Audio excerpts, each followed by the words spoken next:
ये बहुत बहुत ही महत्वपूर्ण है, क्योंकि इसकी 16 पंखुड़ियां हैं और ये सारे आंख, नाक, मुंह, जीभ सब जो कुछ भी है उसको चालित करती है, कंठ को भी चालित करती है।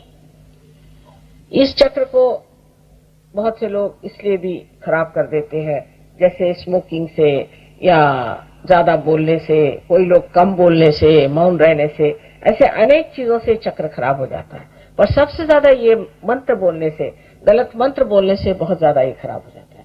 उसकी वजह से लेफ्ट साइड जब पकड़ जाती है तो यहाँ का ये, आप जब ये सोचते हैं कि मैं बहुत दोषी हूँ, मैंने गलती की, मैंने वो गलती की, तब ये चक्र पकड़ते हैं।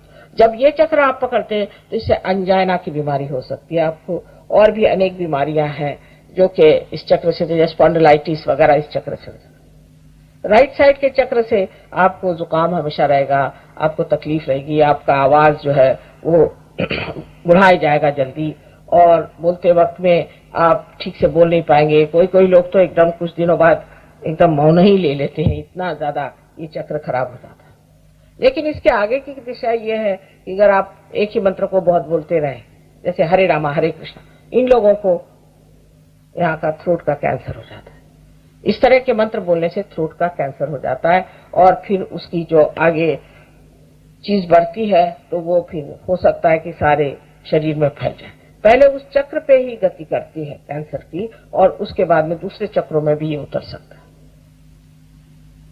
अब ये विशुद्धि चक्र जो है ये वैसे तो बहुत जरूरी है, क्योंकि इसी से हमारे हाथों का संबंध है, और इन्हीं हाथों में आप इसका एहसास करते हैं कि हमारे चारों तरफ परम चैतन्य फैला हुआ, इसका आप एहसास कर सकते हैं, इसको जान सकते हैं। लेकिन जब ये विशुद्धि चक्र आपका खराब होता है तो हालांकि आप कहते हैं माँ हमको तो बड़ा अच्छा लगा, हम बहुत रिलैक्स्ड हो गए, आराम मिला, ये हाथ में नहीं महसूस होता। इसकी वजह ये कि ये आपका चक्र खराब है। इसका मतलब ये नहीं कि आप उसकी वजह से और भी गिल्टी फील करें और भी बुरा समझें। इसका मतलब ये कि उसे ठीक कर लेना, जो भी दोष है उसे आप ठीक कर लीजिए। बहुत अहंकारी मनुष्य का भी राइट साइड पकड़ जाता है, जो बहुत वल्गना करता है, मैं ऐसा हूं, मैंने ये किया, ऐसे मतलब हवाई घोड़े पे जो बैठे होते हैं उनका भी ये चक्र पकड़ जाता है, और उसके भी अनेक विध तकलीफ और परेशानियां उसके सामने आ जाती हैं। कुंडलिनी जब उठती है तो किसी किसी की इतनी सुंदर कुंडलिनी होती है कि एक क्षण में उठकर जम जाती, और उसके बाद उनको कोई बीमारी ही नहीं आती। एक तो ये हुए। उसके बाद दूसरे ऐसे लोग होते हैं कि जिनकी कुंडलिनी उठती तो है पर बार बार गिर जाती। ऐसे लोगों को कुंडलिनी बार बार उठा करके जगाना चाहिए, क्योंकि यह कुंडलिनी की जो शक्ति है, यही आपका इंजेक्शन, यही आपकी दवा, यही आपका धन्वंतरी, यही आपके डॉक्टर, यही सब कुछ। अगर ये शक्ति आपके अंदर बहेगी नहीं तो हमारे हाथ कैसे चलेंगे। और तीसरे लोग हैं जिनकी की कुंडली जमी बैठी, वो उठती ही नहीं। ऐसे लोगों को ठीक करना कठिन जाता है। श्रद्धावान लोग जो होते हैं, जो कहते हैं हाँ थोड़ा सा हमारा फर्क आ गया, ठीक हो रहा है, उन पे कुंडली नहीं चलती। बहुत से लोग हैं, हमने बहुतों को ठीक किया, बीमारियां ठीक करी, लेकिन हमने देखा ये कि उनमें से बहुत कम लोग सहयोग में उतरते हैं। आपको सोचना चाहिए कि परमात्मा जो है वो भी समझदार है, और ऐसे दीप क्यों जलाए जो प्रकाश न दे। ऐसे दीप को जला के फायदा क्या, समय बर्बाद करके, कि जो सिर्फ अपनी तंदुरुस्ती ठीक करने आते हैं। ऐसे बहुत से पहलवान भी हैं जो मेरे पास आते हैं कि माँ हमें शांति दो। क्या तंदुरुस्ती ठीक होने से सब कुछ हो जाएगा?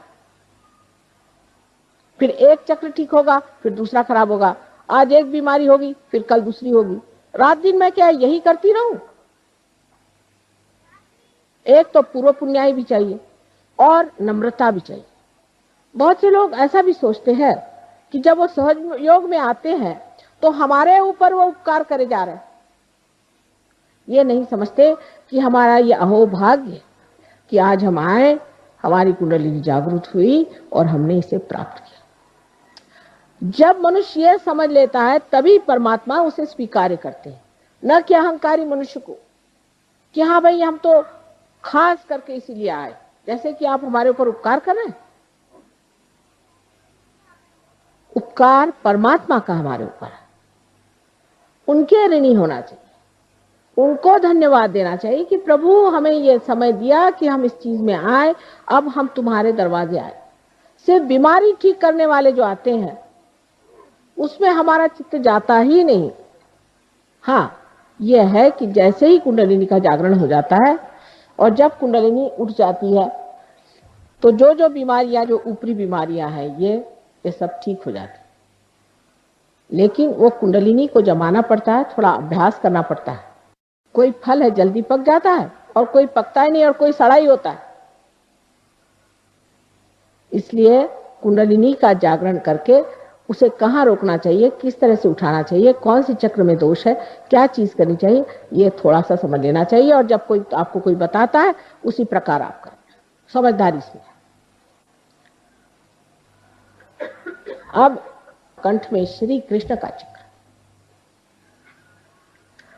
इस जगह श्री कृष्ण जो गोप गोपियों के साथ खेला करते थे वो बराबर बीचों बीच। अब तो आजकल ऐसे भी बुद्धिमान निकल गए कि वो कहते हैं कि जिन्होंने गीता बताई वो कृष्ण अलग और जो कृष्ण जो गोप थे वो अलग, और पता नहीं कितने उनके और तरीके बनाएंगे।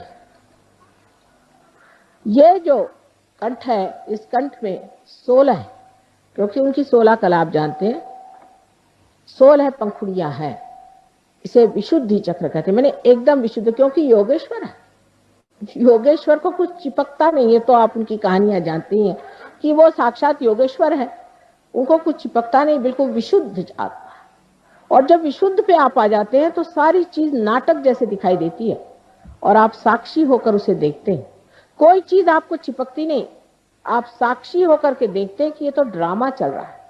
क्योंकि आप जिस पानी में या भवसागर में फंसे हुए अपने लहरों से डर रहे थे, उससे उठकर के आप नाव में बैठ गए, आप लहरें देख रहे हैं। ये साक्षी स्वरूपत्व आप में अंदर आ जाता है। जैसे ही साक्षी स्वरूपत्व आ जाता है तो आप सारी सृष्टि को एक साक्षी होकर के देखते हैं और आप पर किसी चीज का असर नहीं आता। दूसरी बात यह है कि जो प्रश्न है आपके, उसका हल इससे बाहर निकलने पे ही होता है। जब तक आप उसमें उलझे हुए हैं आपके प्रश्न कभी ठीक हो ही नहीं सकते। उससे जब आप बाहर निकल आते हैं तभी आप इस प्रश्न को ठीक कर सकते हैं। तो यहाँ पर बसा हुआ जो श्री कृष्ण का कंठ का स्थान है, इसमें भी 2 हिस्से हैं। एक को जैसे लेफ्ट का है और एक राइट। लेफ्ट में श्री विष्णु माया का स्थान। श्री विष्णु माया के बारे में आप जानते हैं कि जो उनकी बहन थी जिन्होंने स्वर्ग में जाकर के आकाशवाणी करी थी, बादलों में से गरज कर कहा था कंस से कि तेरा मारने वाला अभी जीवित है। वही आकाशवाणी आज भी कार्य करती है। जो बिजली है ये भी कार्य करती है। और आप कभी देखिएगा तो आपको आश्चर्य होगा कि हमारे भी फोटो बड़े कमाल के आते हैं। और जो ये कैमरा जिसे हम सीधी सादी चीज समझते हैं, इसने ऐसे ऐसे हमारे फोटो निकाल दिए हैं कि आप हैरान हो जाइएगा। यहाँ तक कि बादलों में तक हमारे फोटो आते हैं। ये आकाशवाणी का कार्य है, ये विष्णु माया है। इस विष्णु माया पर ये कहना है कि जब हमें भाई बहन का विचार नहीं रहता, जब हमारे अंदर ये शुचिता नहीं, हम जब दूसरी औरतों के और बुरी निगाह डालते हैं, तब भी ये चक्र पकड़ जाता है। या किसी कारणवश हम ये सोचते हैं कि हम पापी हैं, हम दुष्ट हैं, और इस तरह की बेकार की अपने बारे में न्यून कल्पना कर लेते हैं, तब भी ये चक्र पकड़ता है। ये कल्पना कहीं कहीं बहुत ज्यादा मैं देखती कि हम तो पापी हैं, क्योंकि रात दिन जो आता कहता तुम लोग पापी हो, ये संसार पापी है, और जो बताने वाला वो कौन बड़ा धर्मात्मा है। ये सब बातें सुन सुन के मनुष्य अपने को इतना नीचा गिरा लेता है कि उसकी ये लेफ्ट विशुद्धि पकड़ती है, और इसके पकड़ जाने से अगर हृदय में भी पकड़ आ जाए तो अनजाना जैसी बड़ी घातक बीमारियां हो जाती। रात दिन कभी पत्नी, कभी पति, कभी घर, कभी समाज, किसी भी औरत में यह हमेशा भरते रहता है कि तुम बड़ी खराब। उस वक्त ये चक्र पकड़ जाता है और इससे अनेक बीमारियां हो जाती, पर सबसे घातक बीमारी इसकी अनजाना की है। दूसरी जो राइट साइड है उसमें हम जिसे महाराष्ट्र में विट्ठल कहते हैं और जिसे आप कहिए कि द्वारिका में बसे हुए श्री कृष्ण जहाँ राज्य कर रहे थे उनका स्थान है। तो जब गोप गोपी बन के यहाँ रहते थे तब उनका बीचों बीच स्थान है, और जब वो राज कर रहे थे द्वारिका में तो उनका राइट, और जब लेफ्ट में आप देखते हैं तो उनकी जो शक्ति स्त्री है वो उनकी बहन है। बीचों बीच में श्री कृष्ण की राधा और इधर उनकी रुक्मिणी, उनकी पत्नी जो थी वो उनकी शक्ति थी। 5 शक्तियां वो और 16,000 और शक्तियां सारी श्री कृष्ण की यहाँ विट्ठल के स्थान पे है। लेकिन इसमें भी इतने दोष आ गए कि विट्ठल की मूर्ति पंढरपुर में उनका साक्षात हुआ, जैसे आपके गोविंद महाराज की यह मूर्ति आई है स्वयंभू। उसके बाद लोगों ने वहां पे अपना धंधा शुरू किया और लोग एक एक महीना मुंह में तंबाकू डाल के विट्ठल विट्ठल विट्ठल करते हुए पैदल जाते थे। अब तंबाकू जो है ये कृष्ण के विरोध है, उनको बिल्कुल तंबाकू नहीं पसंद। जो लोग तंबाकू खाते हैं उनका ये चक्र खराब हो जाता है, या जो तंबाकू पीते हैं उनका ये चक्र खराब हो जाता है और इसीलिए उनको कैंसर की बीमारी होती है। इसका इलाज है आप अजवाइन की धुनी मुंह में लें, अजवाइन का पत्ता जला करके और उसकी बीड़ी फूकें, श्री कृष्ण उससे खुश रहते हैं। दूसरा इसका इलाज है कि आप मक्खन को दूध में या पानी में, गर्म पानी में डाल के उसे पिए, उनको मक्खन बहुत पसंद है। नाक में आप घी डालें, घी और थोड़ा सा कपूर, क्योंकि कर्पूर गौरव आप जानते हैं कि आप कपूर के बड़े शौकीन हैं, सो कपूर थोड़ा सा डाल करके वो नाक में छोड़ें, कपूर माथे पे लगाएं। जो कुछ श्री कृष्ण को पसंद है वो सारा करने से वो प्रसन्न हो जाते हैं और आपका विशुद्धि चक्र ठीक हो सकता है, आपका कैंसर ठीक हो सकता है, आपकी सारी तकलीफें ठीक हो सकती। जब आप सबका गला पकड़ जाता है तो मेरा भी गला पकड़ जाता है, क्योंकि इतनी मेहनत पड़ जाती है उसको ठीक करते करते। तो भी पहाड़ जैसे लोगों की कुंडलिनी कभी कभी उठती ही नहीं, बड़ा प्रयत्न करना पड़ता है। खासकर विशुद्धि चक्र पे ये 3 ऐसे पेंच बैठे हुए हैं। उसमें से ये कि जो लेफ्ट विशुद्धि है, अगर मंत्र वगैरह किसी गलत गुरु से लिए है और बक रहे हैं उसको सुबह से शाम तक, तो वो मंत्र भी पकड़ जाता है। इन सब चीजों के लिए उसका इलाज सहयोग में हरेक का मंत्र रूप भी है, आसन रूप भी है, और भी कुछ उसके साथ में थोड़ा बहुत जैसे पानी, जल या चीनी, इस तरह की चीजें दे करके किया जा सकता है। विशुद्धि चक्र जो है श्री कृष्ण का चक्र है, इसमें 16 कलाएं हैं। इसी प्रकार 16 सब प्लेक्ससेस, जिसको कि हम पंखुड़ियां कहते हैं, हमारे अंदर है। और जो कुछ भी हमारे अंदर अ आ इ ई उ ऊ ए आई आदि जितने भी हमारे अंदर जिसे वॉवेल्स कहते हैं वो है, वो सारे इसके बीज मंत्र हैं। जिस वक्त आप कोई गलत मंत्र कहते हैं तो वो मंत्र की वजह से कोई गलत इंसान की प्रेतात्मा यहाँ के बैठ जाती है। जब आप गलत पूजन करते हैं, गलत तरीके से आप किसी भी मेडिटेशन को या किसी भी गलत गुरु के पास जा करके और दीक्षा लेते हैं, तो ये आपका चक्र पकड़ जाता है। ये चक्र पकड़ जाने से आपको अनेक बीमारियां होती हैं। उसमें से विशेषकर जो बीमारी होती है जिसे हम थ्रोट कैंसर कहते हैं, जो आपके कंठ के पास शुरू होता है और धीरे धीरे बढ़ते बढ़ते नीचे की ओर बढ़ता हुआ सारे आपके लंग्स को पकड़ लेता है।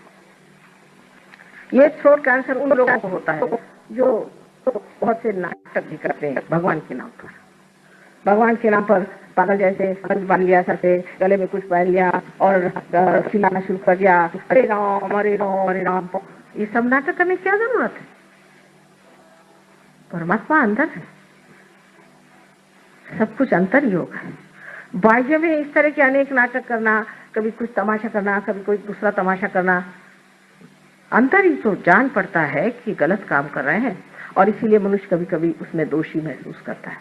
और कोई कोई लोग तो सभ्यता की दृष्टि से सोचते हैं कि हमेशा दोषी रहना ही अच्छा है। जैसे सवेरे उठिए, उनसे बात करिए, माफ करो माफ करो माफ करो। भाई क्या हो गया, आखिर क्यों परेशान हो रहे हो, ठीक से तो बात करो। सुबह से उनको यही लगता है कि मैंने कुछ ना कुछ गलती कर दी है।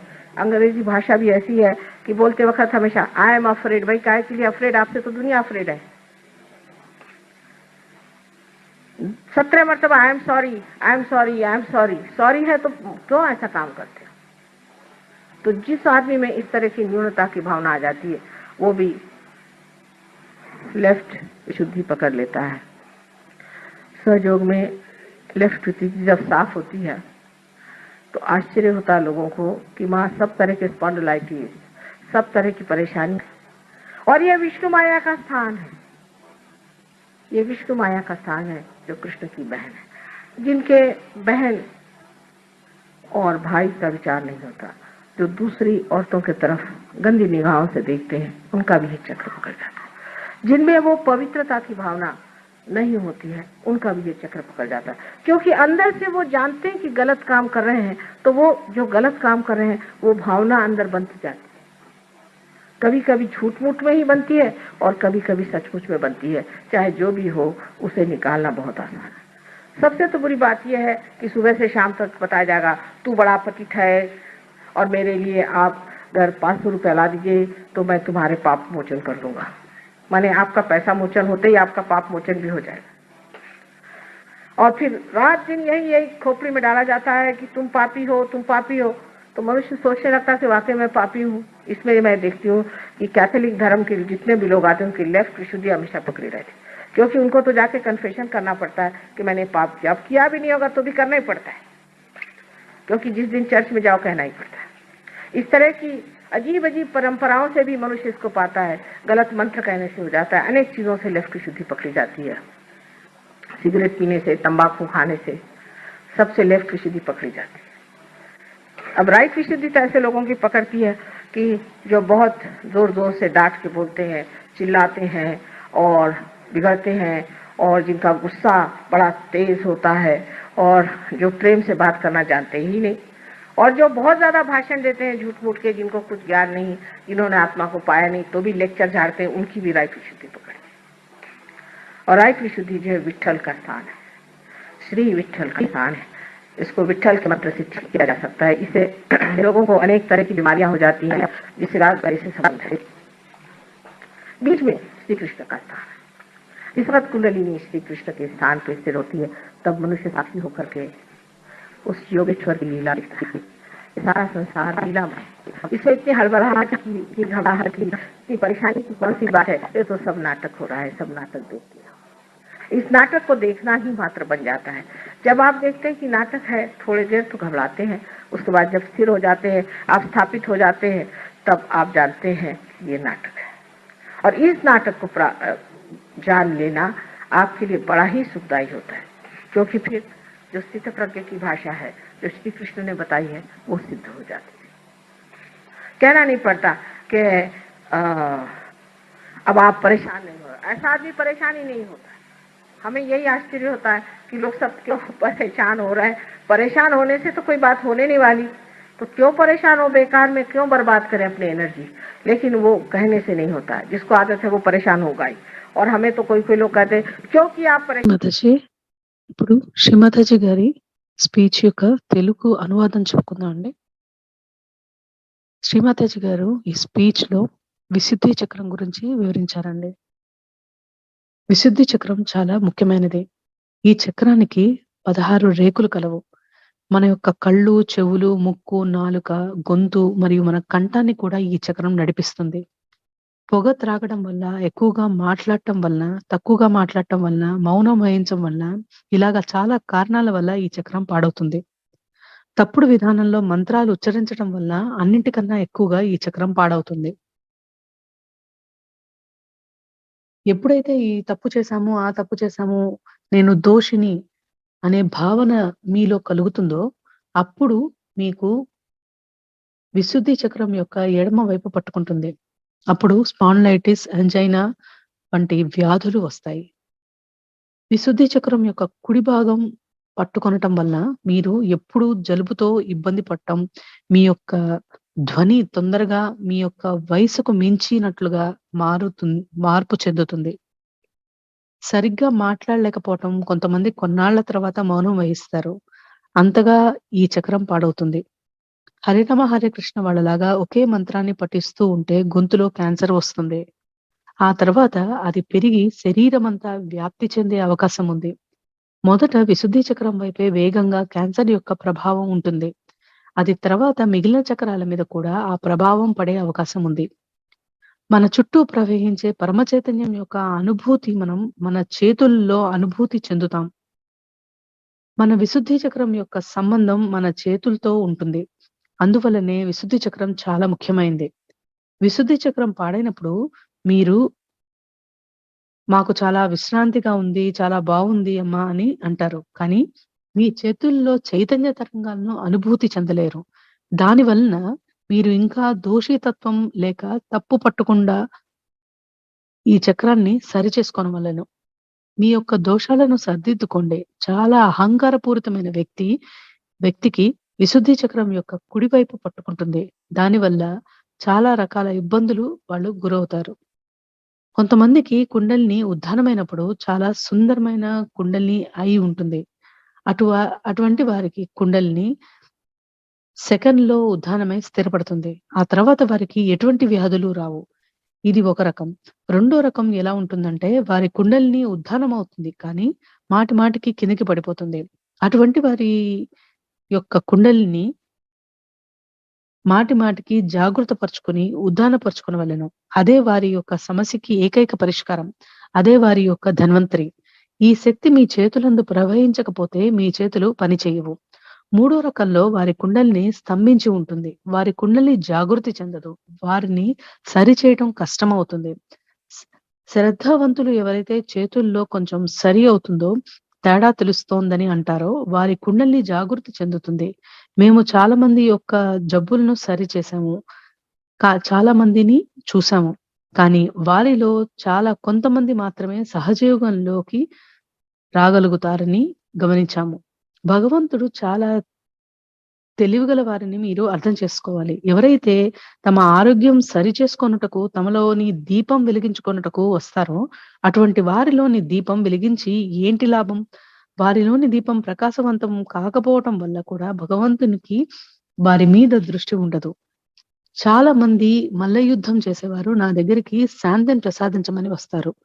ఆరోగ్యం దొరికినంత మాత్రాన అంతా సరైపోతుందా? ఈ రోజు ఒక చక్రం సరైతే రేపు రెండో చక్రం పాడవుతుంది. ఈ రోజు ఒక జబ్బు వస్తే రేపు ఇంకో జబ్బు వస్తుంది. పగలు రాత్రి నన్ను ఇదే పని చేస్తుండమంటారా? పూర్వజన్మ పుణ్యం మరియు వినమ్రత వంటి గుణాలు కావాల్సి ఉంటుంది. చాలా మంది సహజయోగంలోకి వచ్చి మా మీద ఉపకారం చేసినట్లు భావిస్తారు. ఎప్పుడైతే మనిషికి సహజయోగంలోకి వెళ్లి కుండలిని జాగృతి చెంది మనం అది ప్రాప్తించుకున్నామనేది మన పూర్వజన్మ సుకృతం అని అర్థం చేసుకుంటారో అప్పుడు భగవంతుడు మిమ్మల్ని స్వీకరిస్తాడు. అంతేకాని మా మీద ఉపకారం చేస్తున్నామనే అహంకార భావంతో ఉన్న వ్యక్తిని కాదు. భగవంతుడు మన మీద ఉపకారం చేస్తున్నారు. ఆయనకి రుణపడి ఉండాలి. ఆయనకు కృతజ్ఞులై ఉండాలి. హే ప్రభు, మాకు సహజయోగంలోనికి రావటానికి సమయం ఇచ్చినందుకు, మీ ద్వారం వద్దకు వచ్చేందుకు అనుమతించినందుకు కృతజ్ఞులం. కేవలం రోగాలను సరిచేసుకోవటానికి వచ్చే వారి మీద మా యొక్క చిత్తమే వెళ్ళదు. కుండలిని జాగృతితో మరియు ఉద్దానంతో పైపైన ఉన్న ఆరోగ్య సమస్యలన్నీ సరిపోతాయి. కానీ కుండలిని అభ్యాసంతో స్థిరపరచుకోవాల్సి ఉంటుంది. కొన్ని పండ్లు తొందరగా పండుతాయి, కొన్ని పండవు, మరికొన్ని కుళ్ళిపోతాయి. అందువలన కుండలిని జాగృతి చెందిన తర్వాత దాన్ని ఎక్కడ ఆపాలి, ఏ విధంగా ఉద్దానపరుచుకోవాలి, ఏ చక్రంలో దోషం ఉన్నది, దాన్ని ఏ విధంగా నివారించుకోవాలి, ఇవన్నీ ఎవరన్నా చెప్తే ఆ విధంగా మీరు పాటించాలి. మన కంఠంలో శ్రీకృష్ణుని స్థానం కలదు. ఈ స్థానంలో శ్రీకృష్ణుడు గోపికలతో ఆడుతూ ఉండేవారు. దాని స్థానం మధ్యన కలదు. గీతోపదేశం చేసిన శ్రీకృష్ణుని వేరు, గోపికలతో ఆడిన శ్రీకృష్ణుడు వేరు అని ఈ కాలంలో వచ్చిన బుద్ధిమంతులు చెప్తున్నారు. ఈ కంఠంలో 16 దళాలు కలవు. ఎందుకంటే ఆయనకి 16 కళలు అని మీకు తెలుసు. దీన్ని విశుద్ధి చక్రం అని అంటారు. ఎందుకంటే ఆయన యోగీశ్వరుడు. ఆయనకి ఏమీ అంటదు. ఎందుకంటే అంతా విశుద్ధమై ఉంటుంది. ఎప్పుడైతే మీరు విశుద్ధమై ఉంటారో అక్కడ అంతా నాటకంలాగా కనిపిస్తుంది. దాన్ని మీరు సాక్షి స్వరూపంలో చూస్తుంటారు. అంతా ఏది మీకు అంటదు. మీరు సాక్షిలాగా చూస్తుంటారు. ఏదో నాటకం నడిపిస్తున్నట్టు ఉంటుంది. ఎందుకంటే అలలకు మీరు భవసాగరంలోని నీళ్లకు భయపడ భయపడుతున్నవారు పడవ మీద కూర్చుని నీళ్ల అలలను చూస్తుంటారు. సాక్షి స్వరూప తత్వం మీలోనికి వస్తుంది. అప్పుడు మీరు అందరినీ సాక్షి స్వరూపంలో చూస్తుంటారు. మరియు మీది పైన ఏ విషయం యొక్క ప్రభావం ఉండదు. రెండోది మీరు మీ సమస్యల్లోంచి బయటకు వచ్చినప్పుడు మాత్రమే మీకు అవి తీరుతాయి. ఎప్పటి వరకైతే మీరు మీ సమస్యల్లో మునిగుంటారో అప్పటి వరకు అవి తీరవు. శ్రీకృష్ణుడు స్నానమైన కంఠంలో 2 విభుజాలు కలవు. కుడి, ఎడమ చక్రాలు కలవు. ఎడమ వైపు శ్రీ విష్ణుమాయ స్థానము. శ్రీ విష్ణుమాయ శ్రీకృష్ణుని చెల్లెలు. ఆమె కంసునితో మబ్బుల్లోంచి గర్జిస్తూ స్వర్గంలోంచి ఆకాశవాణి చెప్పింది. నిన్ను చంపేవాడే ఇంకా జీవించి ఉన్నాడని. ఆ ఆకాశవాణి ఈనాటికి మెరుపులాగా పనిచేస్తుంది. నా ఫొటోస్ కూడా అద్భుతంగా వస్తాయి. మీరెప్పుడైనా చూస్తే సామాన్యమైన కెమెరా మబ్బుల్లోంచి కూడా నా ఫొటోస్ తీయడం లాంటి ఆశ్చర్యకరమైన పనులు చేసింది. అదంతా ఆకాశవాణి యొక్క కార్యమే. ఇది విష్ణుమాయే. విష్ణుమాయ మనకి అన్నా చెల్లెల పవిత్ర బంధాన్ని సూచిస్తుంది.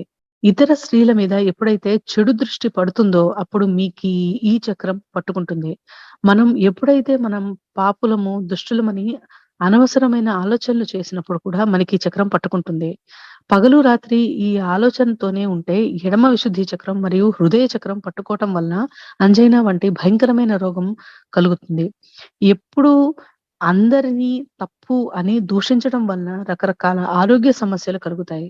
రెండోది విశుద్ధి చక్రం కుడివైపు మహారాష్ట్రలో విఠ్ఠల అంటామో ఆయనది. ద్వారకా శ్రీకృష్ణుని స్థానం. గోపికల శ్రీకృష్ణుని స్థానము మధ్య విశుద్ధి చక్రంలో కలదు. విశుద్ధి చక్రము ఎడమవైపు ఆయన శక్తి అయిన శ్రీ, ఆయన యొక్క చెల్లి. మధ్యలో రాధ మరియు ఆయన శక్తి అయిన మరియు భార్య అయిన రుక్మిణీదేవిది. ఆయన యొక్క 5 శక్తులు మరియు 16,000 శక్తులు విఠ్ఠల స్థానంలో కలవు. కానీ వీటిలో కూడా చాలా దోషాలు వచ్చాయి. పండ్రీపూర్‌లో ఆయన సాక్షాత్కరించారు. ఎట్లాగైతే కోవినే మహారాజ్ దగ్గర స్వయంభూ మూర్తి సాక్షాత్కరించిందో అక్కడ కూడా బిజినెస్ మొదలుపెట్టారు. జనాల నోట్లో పొగాకు పెట్టుకుని విఠ్ఠల అంటూ స్తుతిస్తూ నెల రోజుల తరబడి కాలినడక మీద పండ్రీపూర్ వెళ్తుంటారు. పొగాకు శ్రీకృష్ణుని విరోధంలో ఉన్నది. ఆయనకి పొగాకు అస్సలు ఇష్టం లేదు. ఎవరైతే పొగాకు తింటారో దాని పొగ పీలుస్తారో వారి యొక్క విశుద్ధి చక్రం పాడవుతుంది మరియు వారికి క్యాన్సర్ వస్తుంది. దాని నివారణ మీరు వాము యొక్క పొగ నోటిలోనికి తీసుకొనవలెను. వాము ఆకు కాల్చి దాని పొగ తీసుకుంటే శ్రీకృష్ణుడు సంతోషిస్తారు. రెండోది వేడి పాలల్లో లేక నీళ్ళల్లో వెన్న వేసుకొని తాగండి. ఆయనకి వెన్న చాలా ఇష్టం. ముక్కులో వెన్న మరియు కొంచెం కర్పూరంతో కలిపి వేసుకోండి. కొంత కర్పూరంను నుదుటకు పూసుకోండి. శ్రీకృష్ణుడికి కర్పూరం ఇష్టం. ఆయన్ని ఆ విధంగా ప్రసన్నం చేసుకోవటం వల్ల క్యాన్సర్ మరియు విశుద్ధి చక్ర సమస్యలు తీరుతాయి. మీరందరి గొంతుల్లో పట్టుకుంటే నా గొంతు కూడా పట్టుకుంటుంది. కొంతమంది కుండలినీలు కొండంత బరువు ఉండి జాగృతి కావు. చాలా కష్టం మీద కానీ కావు. చాలా ప్రయత్నం చేయవలసి ఉంటుంది. ముఖ్యంగా విశుద్ధి చక్రంలో 3 రకాల అడ్డంకులు కలవు. ఎడమ విశుద్ధి చక్రం తప్పుడు గురువు దగ్గర మంత్రోపదేశం తీసుకుని అదే మంత్రాన్ని జపిస్తూ ఉంటే పట్టుకుంటుంది. ఈ విషయాల్ని అన్నింటికీ సహజయోగంలో మంత్ర రూపంలో, ఆసనాల రూపంలో మరియు నీళ్లు, పంచదార లాంటి పదార్థాలు తాగడం లాంటి నివారణలు కలవు. విశుద్ధి చక్రంలో 16 కళలు, 16 దళాలు, ఆ, ఆ, ఈ, ఉ, ఏ, ఐ వంటి వొవెల్స్ దీని యొక్క బీజ మంత్రాలు. ఎప్పుడైతే మీరు తప్పుడు మంత్రం తీసుకుంటారో అప్పుడు ఆ తప్పుడు మనిషి యొక్క ప్రేతాత్మ వచ్చి ఎడమ విశుద్ధి చక్రంలో కూర్చుంటుంది. తప్పుడు పద్ధతిలో తప్పుడు గురువు దగ్గర మెడిటేషన్ లేక పూజ చేస్తే మీ ఎడమ విశుద్ధి చక్ర పట్టుకుంటుంది. ఈ చక్రం పట్టుకోవటం వల్ల చాలా రకాల రోగాలు కలుగుతాయి. వాటిలో ముఖ్యమైనది గొంతు క్యాన్సర్. అది మీ కంఠంలో మొదలయ్యి పెరుగుతూ పోయి మీ లంగ్స్ వరకు చేరుతుంది. భగవంతుని పేరుతో నానా రకాల నాటకాలు చేసేవారికి ఈ గొంతు క్యాన్సర్ వస్తుంది. ఈ నాటకాలు చేయాల్సిన అవసరం ఏమిటి? భగవంతుడు మన లోపల ఉన్నారు. అంతా అంతర్గతంగానే అవుతుంది. బాహ్యంలో ఈ విధంగా నాటకాలు అవసరం లేదు. చివరికి వారికి వారి తప్పులు తెలిసి నిర్దోషులుగా భావిస్తారు. మరియు కొంతమంది సభ్యత పరంగా ఎప్పుడూ దోషులుగా ఉంటారు. కొంతమంది పొద్దున్న లేచిన దగ్గర నుంచి క్షమించమని అంటుంటారు. ఆంగ్లేయులు నాకు భయం మరియు క్షమించండి అని అంటుంటారు. మీకెందుకు భయం? మిమ్మల్ని చూసి లోకం భయపడుతోంది. అలా అడిగేటువంటి పనులు ఎందుకు చేస్తావు? ఏ మనిషిలో అయితే నిర్దోషి భావం వస్తుందో వారి ఎడమ విశుద్ధి చక్రం పట్టుకుంటుంది. సహజీవుల్లో ఎవరి ఎడమ విశుద్ధి చక్రం బావుంటుందో వారి యొక్క స్పాండిలైటిస్ అన్ని రకాల సమస్యలు నయమవుతాయి. ఇది విష్ణుమాయ యొక్క స్థానము. ఆమె శ్రీకృష్ణుని చెల్లెలు. ఎవరిలో అయితే అన్నా చెల్లెల బంధం వంటి పవిత్ర భావన ఉండదో వారిది ఈ చక్రం పట్టుకుంటుంది. వారిలో తాము తప్పు చేస్తున్నామనే దోష భావన లోపల ఏర్పడుతుంది. కొన్నిసార్లు పొరపాటున, కొన్నిసార్లు నిజంగానే ఆ భావన కలుగుతుంది. ఏ కారణమైనా కానీ ఆ భావనను తీయటం చాలా సులువు. కొంతమంది మీరు చాలా పాపులు, మీరు డబ్బులిస్తే మీ పాపాలని కడిగేస్తామని చెప్తారు. మీ డబ్బులతో పాటు మీ పాపాలు కూడా కరిగిపోతాయి. కేథలిక్ ధర్మంలో మీరు పాపులు అని చెప్పడం వలన వారు పాపం చేయకపోయి వెళ్ళి పాపం చేశామని కన్ఫెషన్ చేయవలసి వస్తుంది. వారికి ఎప్పుడూ ఎడమ విశుద్ధి చక్రం పట్టుకుంటుంది. ఈ విధమైన విచిత్రమైన సాంప్రదాయాల వల్ల ఎడమ విశుద్ధి చక్రం పట్టుకుంటుంది. ఎవరైతే అరుస్తుంటారో, చాలా కోపంగా ఉంటారో, పెద్ద పెద్దగా మాట్లాడుతూ ఉంటారో, ప్రేమతో మాట్లాడటమే రాదో వారికి కూడా విశుద్ధి చక్రం పట్టుకుంటుంది. ఆత్మ సాక్షాత్కారం తీసుకోకుండా ఆత్మ గురించి తప్పుడు లెక్చర్స్ ఇస్తారో, ఎటువంటి జ్ఞానం ప్రాప్తించుకోకుండా వారికి కూడా కుడి విశుద్ధి చక్రం పట్టుకుంటుంది. కుడి విశుద్ధి శ్రీ విఠల స్థానం. ఈ చక్రము శ్రీ విఠల్ని మంత్రం తీసుకుని సరి చేయబడుతుంది. మధ్య విశుద్ధి చక్రంలో శ్రీకృష్ణుని స్థానంలో కుండలిని విశుద్ధి చక్రంలో స్థిరపడుతుంది. అప్పుడు మనిషి సాక్షి స్వరూపుడై ఆ యోగీశ్వరుని లీలను వీక్షిస్తాడు. విశ్వమంతా లీలామయమై ఉంటుంది. ఇదంతా నాటకం జరుగుతోంది. దేనికి దిగులు పడక్కర్లేదు, భయపడక్కర్లేదు. ఎప్పుడైతే నాటకం అని తెలుస్తుందో మొదట భయపడతారు, తర్వాత స్థిరపడతారు, స్థాపితమవుతారు. ఈ నాటకం గురించి మీరు తెలుసుకోవటము మీకు శుభాన్ని చేకూరుస్తుంది. తర్వాత శ్రీకృష్ణుడు చెప్పినటువంటి స్నిత ప్రజ్ఞ స్థితిని మీరు సిద్ధించుకుంటారు. ఆ స్థితిలో మీరు ఆందోళన చెందరు అని శ్రీమాతాజీ గారు ఈ స్పీచ్ లో చెప్పారండి.